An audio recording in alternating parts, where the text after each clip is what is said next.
दोस्तों, आप सभी लोग कैसे हैं। मैं आशा करता हूं कि आप सभी लोग स्वस्थ होंगे और मस्त होंगे। आइए हम अपने नए टॉपिक को स्टार्ट करते हैं। आज हमारा एक नया टॉपिक है भाजकों की संख्या ज्ञात करना। क्या? भाजकों की संख्या ज्ञात करना। तो इसमें हम जानेंगे, जैसे मान लीजिए क्वेश्चन पेपर में आता है कि एक संख्या दी गई है, इसमें ज्ञात करना है कि भाजकों की संख्या कितना है। तो इसको हम आज आप लोगों को सरल विधि से समझाने की कोशिश करेंगे। जिसमें जैसे बोर्ड पे हमारा लिखा गया है क्या, भाजकों की संख्या, नंबर ऑफ डिविजर्स। यदि यहाँ पर कहा गया है कि यदि n क्या है, हमारी एक संख्या है। यदि n को ऐसे पार्टों में तोड़ना है, ऐसे पार्टों में तोड़ना है कि जैसे a के पावर p, b के पावर q और c के पावर r, d के पावर s हो, तो एक और n को क्या, एक मतलब जो एक है वो तो एक से कोई भी संख्या कट जाती है, और जो n है, n मतलब स्वयं से वो कटेगी ही कटेगी, को छोड़कर इन सबको, इन दोनों को छोड़कर n के कुल भाजकों की संख्या यदि ज्ञात करना हो तो क्या करेंगे हम, जैसे उसके जो गुणनखंड होंगे, गुणनखंड में के जो पावर आएंगे उनके पावर में एक एक जोड़ेंगे। जैसे p+1, q+1, r+1, s+1 -2, जहां पर p, q, r, s जो है, जो ये b c d हैं, इनके घात हैं या पावर हैं, उसमें एक जोड़कर इनको आपस में गुणा कर देंगे और दो उसमें से घटा देंगे। जहाँ क्या, ये बी सी डी एक अभाज्य संख्या। अभाज्य संख्या मतलब ये हुआ, अभाज्य संख्या वो है, जैसे अभाज्य संख्या वो है जिसमें जो खुद से कटे या एक से कटे, उसे अभाज्य संख्या कहते हैं। क्या कहते हैं? उसे अभाज्य संख्या कहते हैं। तो आप लोग इसको समझने की कोशिश करिएगा। ये जो फार्मूला है आपको इसको ध्यान में रखिएगा। क्या? ये जो फार्मूला है आपका p+1, q+1 और r+1, s+1 -2, ये जो फार्मूला है आपको इसको ध्यान में रखिएगा। आइए हम आपको एक उदाहरण के तरीके से इसको समझाने की कोशिश और अच्छे से करेंगे। उदाहरण देखिएगा क्या है।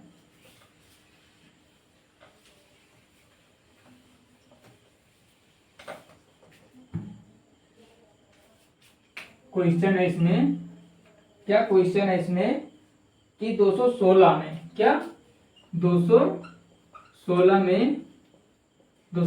में भाजकों की संख्या बताइए।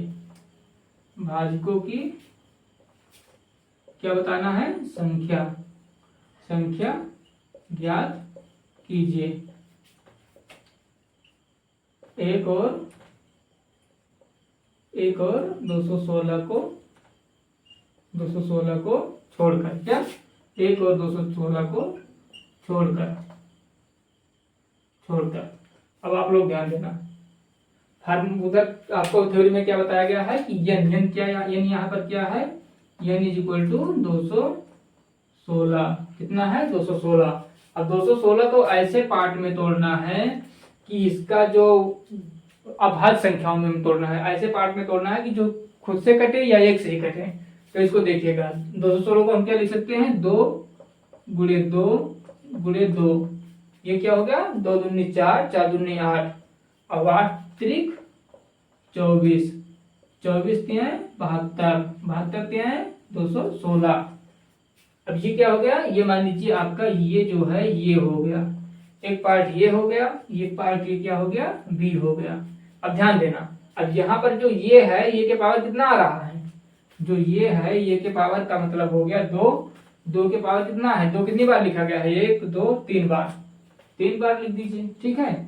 और इसको गुणा लगा लीजिए। यहाँ पर b जो है, b के पावर मतलब 3, 3 के पावर कितना लिखा गया है, 3। अब आपका फार्मूला क्या था, पीछे जो फार्मूला आपको बताए थे हम, क्या था, p+1 और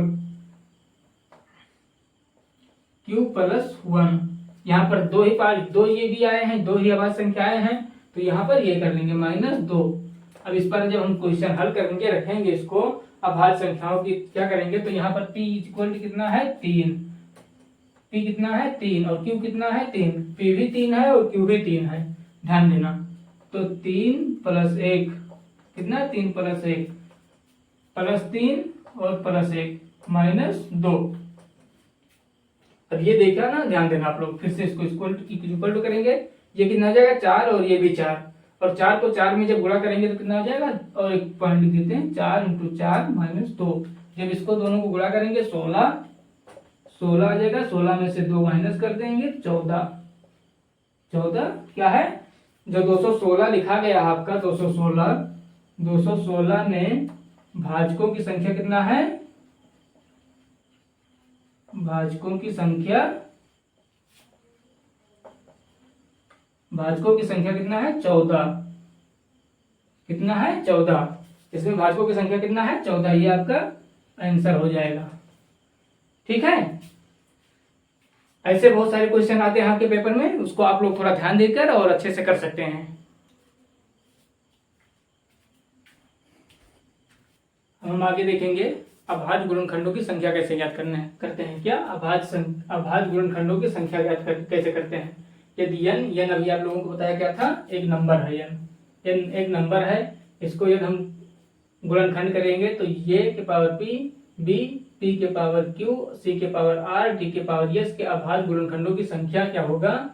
p plus q plus r plus s होगा। क्या होगा? p plus q plus r plus s होगा, जहां ये b c d एक अभाज्य संख्याएं हैं।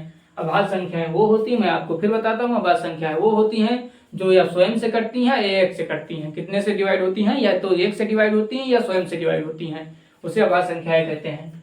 आप लोग इसको दिमाग में बैठा लीजिए कि अभाज्य संख्या वो संख्याएं हैं जो या एक से कटती हैं या स्वयं से कटती हुई अभाज्य संख्याएं हैं।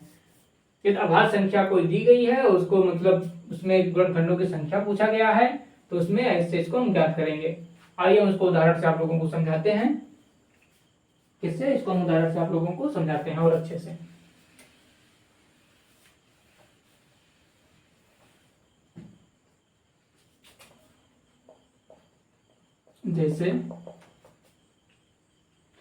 जैसे मान लीजिए एक गुणनफल है। क्या?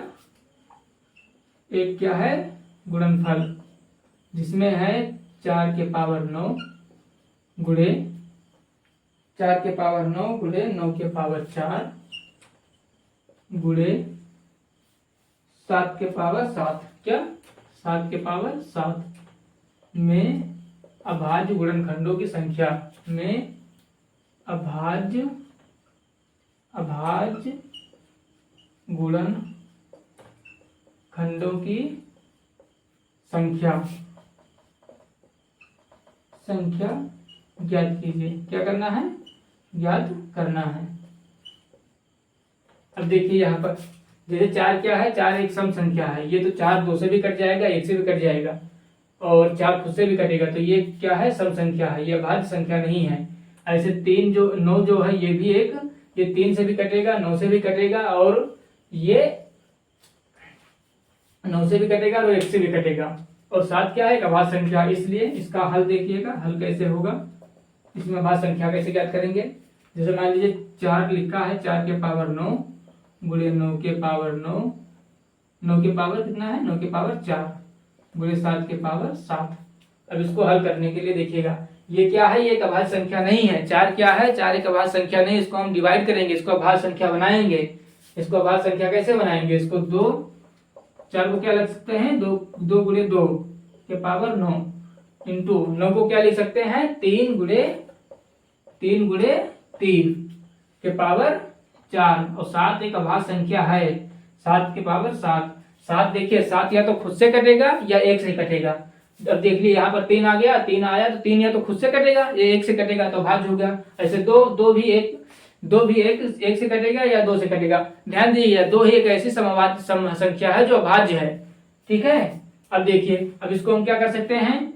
2 के पावर 9 गुणे 2 के पावर 9 लिख सकते हैं कि नहीं लिख सकते हैं? बिल्कुल लिख सकते हैं। ऐसे 3 के पावर 4 गुणे 3 के पावर 4 गुणे 7 के पावर 7। अब देखिए, हमें गुणनखंडों की संख्या ज्ञात करने के लिए क्या करना था? फार्मूला क्या था हमारा? फार्मूला क्या था?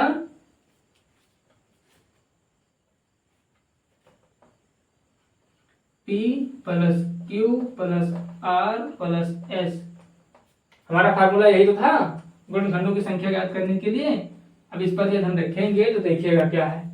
यहाँ पर पहला 2 के पावर कितना है? 9 जोड़ देंगे, फिर 2 के पावर कितना है? 9 जोड़ देंगे। यहाँ पर 3 के पावर कितना है? 4 प्लस यहाँ 3 के पावर कितना है? 4, और यहाँ क्या है? प्लस 7। अब इसको हम जब जोड़ेंगे तो देखिएगा, 9 प्लस 9 18, और 4 22, 4 26, और 7 33। ये क्या है, हमारा गुणनखंडों की संख्या है। अभाज्य गुणनखंडों की संख्या कितना आ गया हमारा, अभाज्य गुणनखंडों की संख्या कितना आ गया, 33। कितना आंसर हो गया हमारा, 33। ये हमारा आंसर हो गया 33। ठीक है, ऐसे क्वेश्चन और देख लीजिएगा, एग्जाम्पल और देखिएगा इस पे।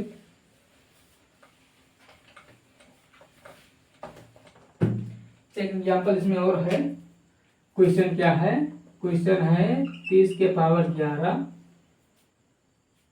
इंटू 22 के पावर 5 इंटू 34 के पावर 11। यहाँ ध्यान देना, यहाँ 30 देखिएगा, इसमें भी अभाज्य संख्याओं की गुणनखंडों की संख्या ज्ञात करना। क्या ज्ञात करना है, अभाज्य गुणनखंडों की क्या ज्ञात करना है, अभाज्य गुणनखंडों की संख्या ज्ञात करना है। देखिएगा कैसे ज्ञात करेंगे। अब देखिए यहाँ ध्यान दीजिएगा, 30 जो है 30 2 से भी कटेगा, 6 से भी कटेगा, 5 से भी कटेगा, इसलिए अभाज्य संख्या ये नहीं है। ऐसे जो 22 है ये भी 11 से भी कट जाएगा, 2 से भी कट जाएगा और 1 से भी कट जाएगा, तो ये भी अभाज्य संख्या नहीं है। तो 34 भी है, 2 से कट जाएगा, 17 से भी कट जाएगा और 34 खुद से भी कटेगा और 1 से भी कटेगा, ये भी अभाज्य संख्या नहीं है। तो इसको हम ये जो लिखेंगे 30 22 34, इसको हम क्या बनाएंगे, अभाज्य बनाएंगे। अभाज्य बनाने के लिए क्या करेंगे, देखिए 30 को हम क्या लिख सकते हैं, 2 गुणे 3 गुणे 2 तिहाई 6 और गुणे 5, इसके पावर क्या लिख सकते हैं 11। और 22 को हम क्या लिख सकते हैं, 2 गुणे 11 के पावर 5। और 34 को क्या लिख सकते हैं, 2 गुणे 17 के पावर 11। अब इसको देखिए, इसको हम अलग अलग पार्ट में तोड़ लेंगे। क्या करेंगे, इसको हम अलग अलग पार्ट में तोड़ेंगे। कैसे तोड़ेंगे, देखिए जो यहाँ पावर लिखा है इसके पावर ले आ जाएगा 2 के पावर 11, 3 के पावर 11 और 5 के पावर 11। देखिए इसको ऐसे लिखेंगे, 2 के पावर 11 इंटू 3 के पावर 11 इंटू 5 के पावर 11 इंटू यहाँ क्या आया है, देखिए यहाँ जो 5 लिखा गया है 2 के पावर 5 आ जाएगा और ये यहाँ पर 11 है, 11 के पावर भी 5 आ जाएगा। 2 के पावर 5 और इंटू 11 के पावर 5। ऐसे इसको देखिएगा, यहाँ देखिए 2 गुणे 17 है और पावर क्या है 11, तो 2 के पावर भी 11 आ जाएगा। कितना, 2 के पावर भी 11 आ जाएगा, गुणे 17 के पावर भी 11 आ जाएगा। अब इसको और हल करेंगे। अब देखिएगा, अब यहाँ ध्यान दीजिएगा, अब उसमें फार्मूला क्या है, P plus Q plus R plus S, ये फार्मूला है। अब रख के इस पे देखिए क्या करना, जितने भी यहाँ घात लिखे गए हैं, अब ये देखिए सारी अभाज्य संख्याएं हैं। 2 भी अभाज्य है, 3 भी अभाज्य है, 5 भी अभाज्य है, 2 भी अभाज्य है, 11 भी अभाज्य है, 2 भी और 17 भी अभाज्य है। जहाँ यहाँ पर जो जितने भी नीचे संख्याएं लिखे गए जिसके पावर लिखा गया है, ये जो संख्याएं हैं या तो खुद से कटेंगी या 1 से कटेंगी, उसके सिवा और किसी से नहीं कर सकती हैं। इसीलिए कहा गया है कि अभाज्य गुणनखंडों की संख्या, अभाज्य गुणनखंड की संख्या में ज्ञात करना है। कोई भी संख्या दी गई है उसको ध्यान दीजिएगा, उसको अभाज्य में हम परिवर्तित कर लेंगे। अभाज्य में परिवर्तित करने के बाद हम उसकी गुणनखंडों की संख्या निकाल सकते हैं। अब देखिए इसके पावर को जोड़ लीजिए, जैसे 11 प्लस 11 प्लस 11 प्लस 5 प्लस 5 और प्लस 11 प्लस 11। अब जोड़ लीजिए, 11 प्लस 11 22, 11 33 और 5 38 और 5 43 और 11 54 और 11 65। कितना आ गया, 65। ये हमारा क्या है, आंसर। ठीक है, आप लोग समझ पाए। जो भी संख्याएं दी रहेंगी, जैसे मान लीजिए कोई भी सम संख्या दी हो या कोई भी संख्या दी हो, उसको हम अभाज्य गुणनखंड में परिवर्तित करके उसके पावर को जोड़ लेंगे, उससे हमारे अभाज्य गुणनखंडों की संख्या ज्ञात हो जाएगी। यदि आप सभी लोगों को हमारी वीडियो पसंद आई हो तो लाइक शेयर और सब्सक्राइब करिए। धन्यवाद।